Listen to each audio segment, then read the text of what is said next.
Bonjour à vous, âme de l'ici-bas, je suis Régulus. Avatar, archange, damné, maudit, le vocabulaire de l'au-delà contient bon nombre de termes qui reviennent en boucle, peu importe le sujet abordé. Et aujourd'hui, on va se consacrer à ces termes récurrents de l'univers RIP et leur attribuer à chacun un symbole propre. Car n'empêche, il y en a beaucoup de ces mots que j'utilise à répétition pour désigner des choses spécifiques et auxquels j'ai pas encore attribué de visuel définitif. Alors que bon sang, s'ils reviennent si souvent que ça, ce serait quand même plus pratique de savoir comment les montrer à l'écran. Alors, ne perdons pas plus de temps, c'est parti pour le lexique symbolique de l'univers RIP.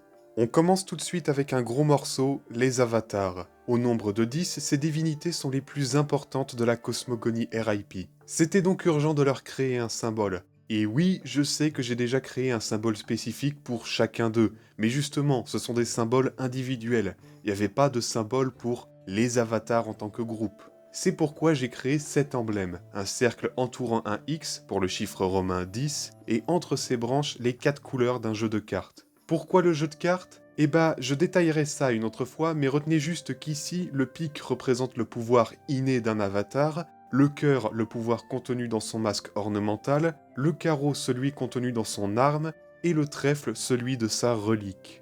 Et oui, c'est pour ça que le symbole des artefacts divins des avatars ressemble à ça. C'est donc cet emblème que j'utiliserai pour parler des avatars en tant que groupe, ou plus rarement d'un avatar de manière générale, comme par exemple dans la phrase « Un peuple d'archanges est un peuple créé par un avatar ». D'ailleurs, puisqu'on en parle, l'emblème des archanges c'est ça, très similaire à celui des avatars, sauf qu'à la place des couleurs de cartes, en haut et en bas il y a des anneaux, et sur les côtés il y a des ailes.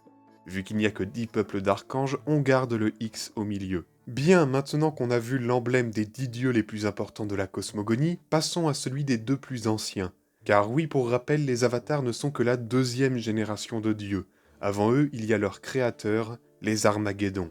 Je vais pas vous refaire la genèse de l'univers une troisième fois, mais pour faire simple, Éther est le dieu des âmes et son symbole c'est ça, Mana est la déesse de l'énergie et de la matière et son symbole c'est ça, et le symbole des deux c'est ça, le yin et le yang revisités pour y intégrer leur symbole personnel. En vrai, on va pas trop parler des Armageddons dans les futures vidéos, mais je voulais quand même vous présenter leurs emblèmes. Déjà pour faire le point et rappeler les bases, mais aussi parce que d'autres symboles récurrents sont dérivés du yin et du yang. On a par exemple tout le vocabulaire autour de l'âme, représenté par ce modèle de triple yin-yang, en référence aux 3 éléments éthériques qui composent une âme, à savoir la lumière, les ténèbres et la passion. Pour parler des âmes, mais aussi des êtres et créatures en possédant une, on ajoute des anneaux dans le symbole, et pour parler de celles qui n'en ont pas, c'est-à-dire les golems, on remplace les anneaux par des croix. Pour ce qui concerne les dérivés du yin-yang classique, il y a la version cœur qui est à la fois le symbole de la passion et des âmes sœurs, la version monde qui est le symbole de l'univers depuis le grand bouleversement, mais aussi du grand bouleversement lui-même. Stop, je me suis rendu compte que j'avais pas attribué de symbole à l'au-delà et à l'ici-bas, donc en vitesse, voici le symbole de l'ici-bas et voici celui de l'au-delà,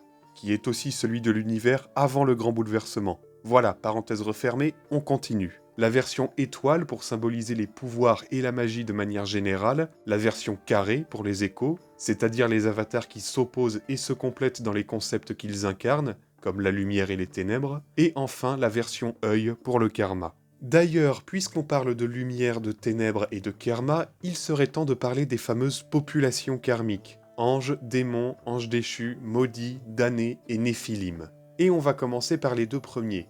Pour rappel, dans la mythologie RIP, on ne naît pas ange, on le devient en ayant un bon karma nettement supérieur à son mauvais karma. Quant au terme démon, c'est à la fois un abus de langage pour désigner tout être ou toute créature ayant une forme et ou un fond maléfique, mais aussi un mot qui désigne quelque chose de précis. Un vrai démon dans le monde de RIP, c'est un être à la fois contre nature et à la personnalité unidimensionnelle, car il se forme spontanément et surtout accidentellement autour d'un fragment d'âme. Et c'est ce détail, le fait que son âme est loin, très loin d'être complète, qui lui donne sa personnalité monocaractérielle et forcément caricaturale. Les symboles de ces 2 populations sont très simples. Les anges sont représentés par cette forme en blanc, et les démons par celle-ci en noir. Et oui, souvent la couleur des pictogrammes sera importante. Et là, c'est le cas car elle symbolise la nature des anges et des démons, leur fond si vous préférez. Là où la forme du pictogramme représente... leur forme. D'ailleurs, si on inverse les couleurs de ces deux symboles, ils deviennent respectivement ceux des anges déchus et des maudits. Car les anges déchus ont une forme angélique mais un mauvais fond, c'est même pour ça qu'on les a déchus. Là où les maudits ont une forme démoniaque mais un bon fond. Pour rappel, un maudit est un ancien criminel ayant été damné et qui cherche maintenant sa rédemption. Donc bien intentionné. Et puisqu'on parle de damnation, on va conclure cette partie avec le symbole des damnés, et celui des Néphilim.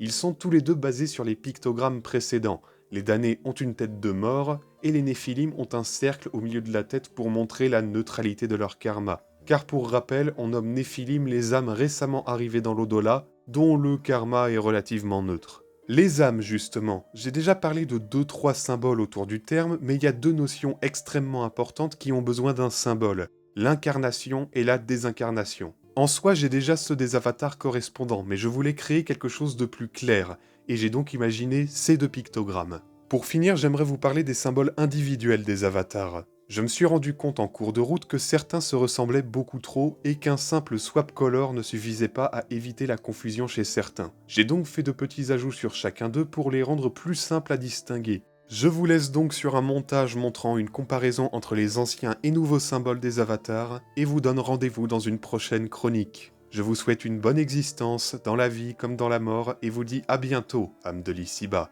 C'était Régulus, fin de transmission.